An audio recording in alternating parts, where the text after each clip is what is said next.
Hey guys, what is going on? Today is the 26th of March, 2021. I started my challenge, my calories in, calories out study on the 14th. So 14, 15, 16, 17, 18, 19, 20, 21, 22, 23, 24, 25, 26. It's been 13 days. So we're just about at the halfway mark of eating clean. How clean have I eaten? We'll see about that. More in the study, but I will be going through my recovery. I do wear an Apple Watch and a Whoop, so if you're familiar with the day strain on the Whoop, I will be logging that as well. But my sleep is very inconsistent. That is one thing that I want to mention within this study. This is a very true to life study. I'm not going to bullshit you guys. I'm not going to tell you that I ate the exact same meal every single day at the exact same times. I definitely have an inconsistent sleep with my job. On Mondays, Tuesdays, and Thursdays, I'm up at 4 in the morning for work. And then on, Wednesdays, I have clients earlier, so maybe up at 6:30.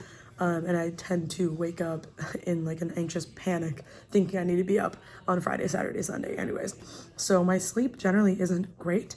There are some nights where I'm looking at 7, 8 hours, 6 hours, 54 minutes. But for the most part, I'm averaging between 4.5 and 6.5 hours of sleep, which obviously needs improvement because my recovery strain on my Whoop has shown that my recovery frequently spends time in the 40 to 50% range, which is not good, especially because I am training hard, and I am currently doing 2 workout programs right now. So I will discuss all of that in the video. But in terms of my average sleep per day, I'm averaging 6 hours, 36 minutes a day if we add up all the data from the 14 days. And my day strain is anywhere from 15, and at the lowest on this chart in these days was 11.7. So if you're familiar with Apple or with Whoop, then you will know what that means. Otherwise, that means nothing to you. But essentially, I'm averaging about 15,000 steps per day. Definitely covering a lot of mileage. We walk these puppies. And the only supplements, I wanted to bring this creatine in here. This is from Vivo Life. It's the Vivo Sport. The only supplements I am taking for any kind of protein or performance, creatine. I missed 2 days, but I'm very consistent with it. And in terms of water consumption, I am consuming 1 gallon or more of water a day. I do talk and yell at people for a living. And in terms of like protein substitutions, as a vegan, this is like one of my favorites. These Primal jerkies, for 2 grams of fat, you've got 10 grams of protein, which is great. And I do like my protein bars, all that kind of stuff. I do like my fake meat, whatever. I don't eat like 100% all vegetables. Like I'm not a whole foods plant-based vegan, but I certainly do eat a lot of plants. I try to get in at least 2 servings of greens a day, which a serving for me is like 5 cups. So I probably get about 6 of the recommended daily servings per day. We do a ton of vegetables. We do some fruit, some apples, some grapes sometimes. And I have not eaten out a lot these days. We went to a place called Spirit Elephant, which is a vegan restaurant, over the weekend. And then a place called Madame Zuzu's, where I get like their carrot lox toast, which is a sourdough bread with cashew toast and like a marinated carrot and capers. It's to die for, you guys. If you are ever in Chicago, Illinois, you've got to try it. But anyways, in terms of my clean eating, I've been eating relatively clean. I would say that if we're thinking about true to life, measuring my macros, I do track every single calorie I eat, especially like from sauces, and things like that too, and toppings. So sauces are all things that I've made in-house, like a lemon tahini or like a sesame ginger or, God, I can't think of something else. Or like I'll make a vinaigrette from scratch. So we do a ton of veggies. I do like my fake meat. I do like my seitan. I do like my tofu. I do like my tempeh as a vegan. So we're going to be diving into all that data in just a minute. All right, guys. So I just want to show you some recovery here, averages. If you want to pause the video at any of these, on the left is going to be recovery percentage on my Whoop. Green is good, yellow is meh, and red is bad. So you'll typically see on Mondays, Monday nights, I don't have the best, and Tuesday. We also have my resting heart rate, respiratory rate, which generally doesn't change too much. It's looking like it's 18.6 across the board. Oh, look, there's 19.2. My resting heart rate generally is a little bit higher than I would like it to be. The one that really affects recovery the most is going to be that HRV, which really fluctuates for me depending on my recovery. And here's my day strains, all pretty high. I'm never really any lower than 12. 11's usually at the lowest. Like you look at that Saturday when it was at 9, That's pretty much the exception to the rule, especially when I'm really kicking my butt in my workouts. So if you're looking at my strain as well, you'll see what that number looks like. Typically, I don't log all my workouts onto my Whoop because I log them all on my Apple Watch. And this way you can just kind of see what my activity looks like, and we're going to be moving right into my dietary charts. This one's not as important. It just shows total calories. Protein, 160 that day. There's the percentages. So I wanted to show you a little bit of, and feel free to pause at any of these if you really want to look at the numbers. I just wanted to keep it moving.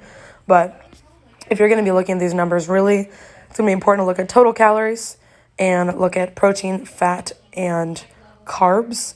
The blue is carbs, and in that chart, in that little pie chart, the blue is carbs, the green is protein, and the red is fat.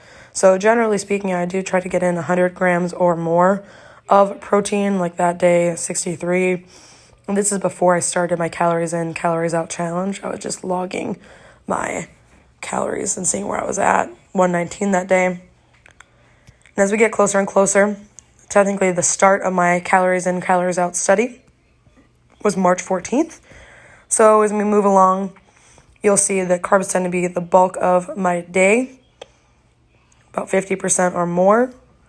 And I do try to bump up that protein. That day was only 83 grams.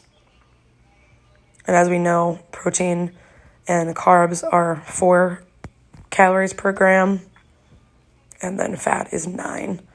So a little bit of difference, something I'm reading in this body composition book or recomposition book by Jeff Nippard and someone else, Chris, I believe, a doctor, talks about body recomposition and the thermic effect of food. So as we get closer, you'll see that protein bumps up, and I generally try to eat more in the day. Here we are on the 11th, almost at the beginning of the challenge. When I was pretty protein focused, there's 150 grams of protein that day, which I think you can hit an upper limit on protein for sure. Like we're only at 93 on the 15th, 92 rather, excuse me. Here we are coming up on the 16th. We're looking at 88 grams of protein and 77 grams of fat. So not nearly enough protein in that day for sure. Definitely hard to get in a lot of protein in the day. I never really thought too much about getting in more than 100 grams, but at my current weight, I should be getting, in my lean body mass levels, I should be getting about 100 grams a day. So there we are at 98. And as we move along, there's 101. Just the other day, I had like 150 grams. That's crazy. And these numbers, feel free to pause at any one of them or several of them to see where we're at in terms of calories. I tend to be between 1,800 and 2,100 calories in the day. There we are at 21. 164 grams of protein that day. Good for me. Calories that day, 1,750. Protein, 114. There we go. 26%. That's nice. 137 grams of protein that day. There we are, 2,400 calories. That's probably a bulkier day. That's usually a leg day for me when I eat a bit more. 21%, 140 grams, and this is my weight loss. So you see it's going down. So guys, if you kind of look at those charts again, you can screenshot or stop at any one of them in the video. You'll see that I do average between 1,700 at the low end and 2,400 at the high end. Definitely on my leg days, those are my longest workouts, usually 2 hours, about 2 hours on my current split. I am on a program from Athlenex called Old School Iron. So the first month is a 3-day full body split, a full day mobility core split. And the second month moves on to a little bit more hypertrophy. So you'll have your heavy lift with accessory lift. So it was for example, I'd do like my heavy bench press, and then I'd have a chest section. So it was like push-pull legs. It was a like heavy chest section with shoulders, with triceps. And then my pull day would be like a heavy deadlift. And then there'd be a back section, traps, and biceps. And then the leg section would be squats. And then there'd be like a glutes, hamstrings, calves section. So definitely like kind of more bodybuilder style. There was lots of like exercises inspired by like Arnold Schwarzenegger and those guys, which was really fun and cool. Month 3 is very hypertrophy based. So right now, that's where I am. I'm almost done with month 3. I'm in the 11th week out of 12 total weeks so far. And I have a shoulders and arms day. I have a chest and back day, and then a glutes and hamstrings day, so, and quads. So they alternate between which one is the priority. So like today was shoulder priority, so more sets of shoulders, and only one exercise at biceps, a 5x5, one exercise at triceps, a 3x8 to 10, which was a close grip bench. And then the glutes and hamstrings are priority over quads, and then it'll switch the next week, glutes and hamstrings, quads. So it's 3 days, 1 day of rest, 3 days, 1 day of rest. The past 9 training days, I've skipped all the rest days because I've been feeling really fresh and really well recovered, surprisingly, with my recovery numbers, and not very sore at all, which has been great. So now tomorrow I will take off a training day from the lifting. I did mention I'm doing a second program. I'm definitely splitting it up, taking a lot more rest days. I'm doing also by Jeff Cavaliere of Athlenex, a program called Max Shred. So it's a shredding program. He has a lot of like descending rep challenges. So it would be like every minute on the minute, you have to get 30 reps of a push, a pull, a leg, and a conditioning, and then 30 again, then 30, then 25, 25, 20, 20, 15 for 8 total rounds, and the 4th alarm, which is the hardest one. And I thought, why not? Go big or go home. And then now that I'm moving on to the next week, there's more strength exercises. So how I'm balancing that with my old school iron program is that I am skipping the strength exercise, because typically what I've been noticing is that incline chest press, part of the max shred workout, will be on the same day as my chest and back day. So obviously I'm not going to do more chest press. I'll actually just do more push-ups instead. And I've been taking more frequent rest days with that shred program. So I'll do, let's say, like 3 days in a row and then take 2 days of rest. And I've been resting for 2 days. So either today or tomorrow, probably tomorrow, I will go through the burst workout, which is more cardio centric. And that program, I believe, is 12 weeks. I think it's 4 months, or maybe it's, no, 12 weeks is 3 months, Gigi. So I think it's 3 months long. So I will be done with that in mid-June, which is great. If I keep up with it at the rate I'm doing. And I will be implementing more body weight work. My goal really is strength right now, not really size, but putting on size is always great.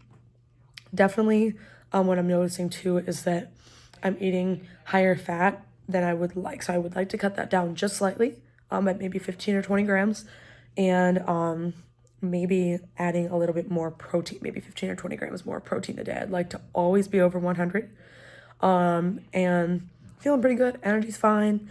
Definitely making great strength gains in the gym. I think the creatine helps. I think taking some protein shakes. I hate protein powder. Really hate it. But I've been drinking at least a gallon of water and trying to eat cleaner sources, not really eating out much at all. What else? So yeah, that's pretty much it. I mean, in terms of weight gain, I think I've been very consistent. I don't think I've lost or gained any weight. My weight has been very much the same. My body fat has dropped very slightly. I've been fluctuating between like 19.2 and 18.8. And in the past week and a half, I've been floating more toward that 18.8 category. So definitely, as I'm giving up some of my training hours at the gym in the early morning, I'll be having a little bit more consistent sleep for a few days a week. So instead of getting up at 4 and 5, 3 days a week, and then not the other ones, I'll be only getting up at 4 and 5 twice a week and getting to sleep until like 6:30, 7 the other days, which is awesome. So guys, I'm not a scientist. I'm a trainer. I'm a passionate, athlete and lover of fitness and lover of lifting and lover of food and experimenting. So this is a real true to life study. I wanted to give you guys what it would look like as a real person with not perfect sleep schedule and not perfect eating schedule. We eat dinner at 8:30 at night when I get home from my evening shift at the gym. So can you eat really clean and still lose weight? What about when you eat like garbage? So we'll find out. I'm not going to eat like total trash in the garbage month. I'm just going to eat whatever I want. So I want a kale salad, I'll have it. If I want an Impossible Burger from Dunkin', I'll have it. Or from Burger King, I'll have it. And we'll definitely see how I do, how's my energy, how's my training, how are my gains. We'll find out. So thanks for watching, guys, and I'll see you in the next video.